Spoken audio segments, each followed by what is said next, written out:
Halo pemirsa Kitab Mawas Diri. Dalam video kali ini, saya akan membawakan sebuah pembahasan yang berjudul Masjid Pato Negara sebagai pilar Kesultanan Yogyakarta. Semoga pembahasan ini dapat menjadi pengetahuan untuk kita semua. Tanpa berlama-lama lagi, langsung saja kita ke pembahasannya. Keberadaan masjid menjadi salah satu pilar bagi berdirinya Kesultanan Yogyakarta. Selain Masjid Gede, yang berada di pusat pemerintahan, Kesultanan Yogyakarta juga membangun masjid di 4 penjuru mata angin. Keempat masjid ini disebut sebagai Masjid Pato Negara. Secara makna kata, pato berarti sesuatu yang ditancapkan sebagai batas atau penanda, dapat juga berarti aturan, pedoman, atau dasar hukum. Sementara negara berarti negara, kerajaan, atau pemerintahan. Sehingga Pato Negara bisa diartikan juga sebagai batas wilayah negara atau pedoman bagi pemerintahan negara. Secara lokasi, posisi Masjid Pato Negara berada di wilayah pinggiran Kutanegara, tepat berada di perbatasan wilayah Negaragung. Kutanegara dan Negaragung adalah sistem pembagian hierarki tata ruang dalam wilayah Kerajaan Mataram Islam. Jika wilayah Kutanegara adalah tempat di mana pusat pemerintahan berada, maka Negaragung adalah wilayah inti kerajaan yang berfungsi sebagai pelingkup atau penyangga pusat pemerintahan. Pato Negara juga merupakan nama jabatan abdi dalem di bawah struktur Kawedanan Reh Pangulon. Abdi dalem Pato Negara adalah abdi dalem yang menguasai bidang hukum dan syariat agama Islam. Para abdi dalem ini diberi wilayah perdikan dan ditugasi mengelola masjid di wilayah tersebut, termasuk memberikan pengajaran pendidikan keagamaan kepada masyarakat yang berada di sekitar bangunan masjid. Secara keseluruhan, Masjid Pato Negara memiliki fungsi sebagai pusat pendidikan, tempat upacara, kegiatan keagamaan, bagian dari sistem pertahanan, sekaligus bagian dari sistem peradilan keagamaan, yang disebut juga sebagai Pengadilan Surambi. Pengadilan ini memutus hukum perkara pernikahan, perceraian atau pembagian waris. Sementara untuk hukum yang lebih besar, perdata atau pidana, diputus di pengadilan keraton. Keempat Masjid Pato Negara dibangun di masa Sri Sultan Hamengkubuwono I. Masjid-masjid ini meliputi Masjid Jami Anur di Melangi, Barat, Masjid Jami Sultoni di Plosok Kuning, Utara, Masjid Jami Ad-Darojat di Babadan, Timur, dan Masjid Nurul Huda di Dongkelan, Selatan. Masjid Anur Melangi. Masjid ini didirikan seiring dengan berdirinya daerah atau Dusun Melangi, yang sekarang berada di wilayah Nogotirto, Gamping, Sleman. Sekira tahun 1758, oleh Kiai Nur Iman, setelah mendapat tanah perdikan dari Sultan Hamengkubuwono I saat ini, pengelolaan Masjid Anur dilakukan oleh masyarakat sekitar, tetapi pihak Keraton Yogyakarta tetap menempatkan abdi dalem Pato Negara di masjid ini sebagai salah satu penanda bahwa masjid tersebut adalah kagungan dalem. Masjid Sultoni Plosok Kuning. Masjid Plaza Kuning atau Plosok Kuning yang berada di wilayah Desa Minomartani, Ngagli, Sleman ini dibangun sebelum Keraton Yogyakarta berdiri. Masjid ini didirikan oleh Kiai Mursodo yang merupakan anak dari Kiai Nur Iman Melangi. Kiai Nur Iman merupakan saudara dari Sri Sultan Hamengkubuwono I sesaat setelah membangun keraton serta Masjid Gede Kauman.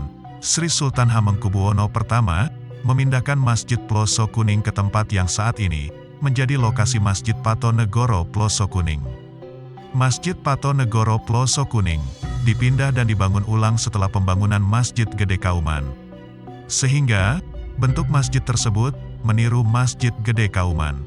Terlihat dari model tumpang dan mahkota di atasnya.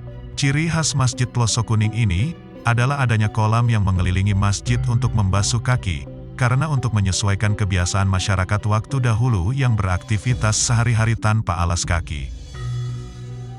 Masjid Ad-Darojat Banguntapan. Masjid Jami Ad-Darojat terletak di Desa Banguntapan, Kecamatan Banguntapan, Kabupaten Bantul.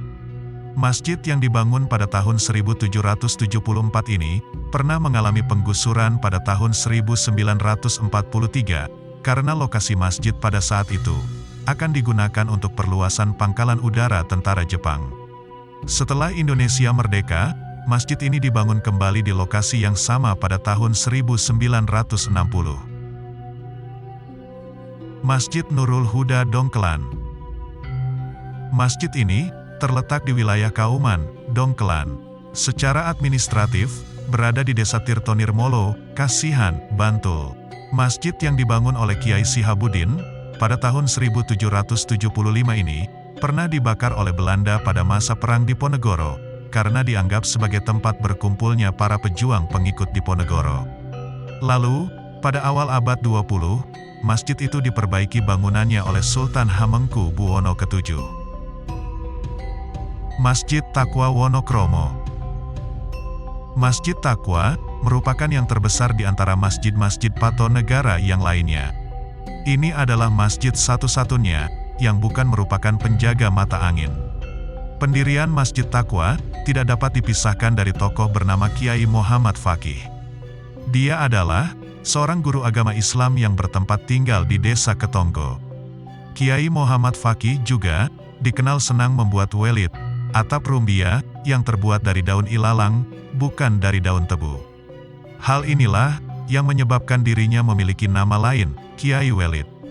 Suatu saat, Sri Sultan Hamengkubuwono pertama hendak menemui Kiai Muhammad Faqih untuk ngangsu kauruh, menuntut ilmu. Awalnya, Kiai Muhammad Faqih merasa keberatan, karena pada prinsipnya dia hanya memberikan ilmu kepada murid-muridnya saja. Sri Sultan Hamengkubuwono pertama lantas menyamar sebagai utusan Sultan untuk menemui Kiai Muhammad Faqih. Penyamarannya itu tidak diketahui oleh Kiai Muhammad Faqih, dan permintaannya sebagai murid dikabulkan, karena niatnya yang sungguh-sungguh. Ketika sedang menuntut ilmu, Sri Sultan Hamengkubuwono pertama yang menyamar meminta nasihat kepada Kiai Muhammad Faqih mengenai tatanan kerajaan yang baik. Kiai Muhammad Faqih menjelaskan bahwa Sultan harus melantik pato, yaitu orang-orang yang dapat mengajar dan menuntun akhlak para rakyatnya. Pato-pato inilah di kemudian hari dianugerahi tanah perdikan.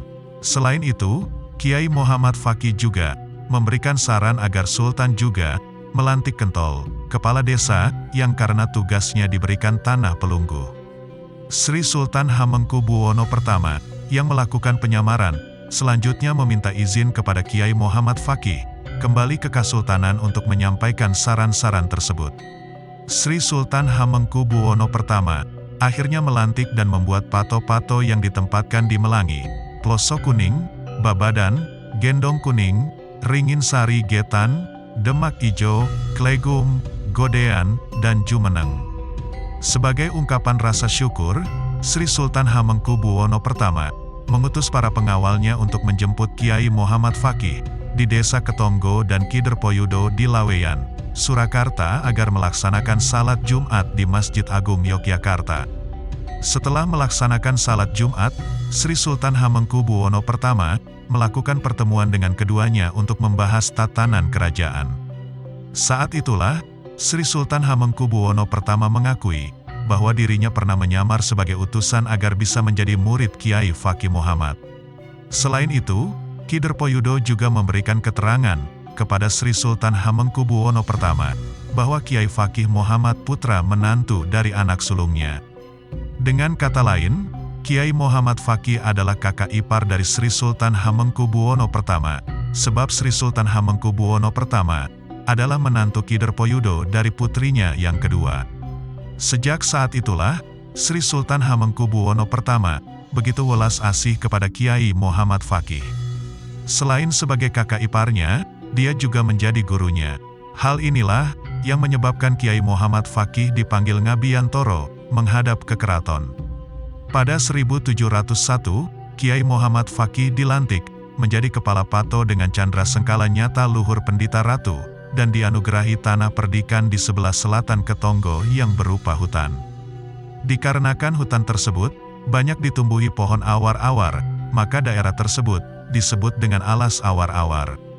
Tanah anugerah Sri Sultan Hamengkubuwono pertama, yang masih berwujud hutan awar-awar itu, kemudian dibuka dan didirikanlah sebuah masjid di tempat tersebut, dengan nama Masjid Taqwa. Setelah selesai dibangun, Kiai Muhammad Fakih, menghadap kepada Sri Sultan Hamengkubuwono I, untuk menyampaikan laporan, bahwa di atas tanah perdikan tersebut, sudah didirikan sebuah masjid. Atas amanat dari Sri Sultan Hamengkubuwono I, daerah itu diberi nama Wanakaroma, yang berarti, supaya benar-benar mulia. Selanjutnya, pada tahun 1702 sampai 1705, Sri Sultan Hamengkubuwono I berniat menunaikan ibadah haji. Namun, karena keadaan kesultanan belum begitu aman, dia mengutus Kiai Muhammad Fakih ke Mekah untuk menghajikannya. Kiai Muhammad Fakih mukim selama 2 tahun di Mekah, karena pada tahun pertama, dia menunaikan ibadah haji untuk dirinya sendiri, dan pada tahun kedua, dia menunaikan ibadah haji untuk Sri Sultan Hamengkubuwono I. Kiai Fakih Muhammad juga memiliki sebutan Kiai Sedo Laut, karena dia meninggal di laut sepulang dari Tanah Suci pada tahun 1757. Kapal yang ditumpanginya karam di Selat Malaka. Ukiran-ukiran ayat suci yang berada di sepanjang bangunan masjid ini, memiliki kemiripan dengan Masjid Agung Kota Gede dan Masjid Kauman. Para warga yang berada di sekitar Wonokromo, meyakini bahwa masjid ini, merupakan salah satu dari sekian masjid yang dinamakan Masjid Tiang Negara. Masjid Tiang Negara ini, memiliki pengertian, bahwa masjid tersebut, berfungsi sebagai simbol kekuatan negara, Kerajaan Mataram. Sampai di sini untuk pembahasan kali ini, tunggu pembahasan lainnya di channel Kitab Mawas Diri.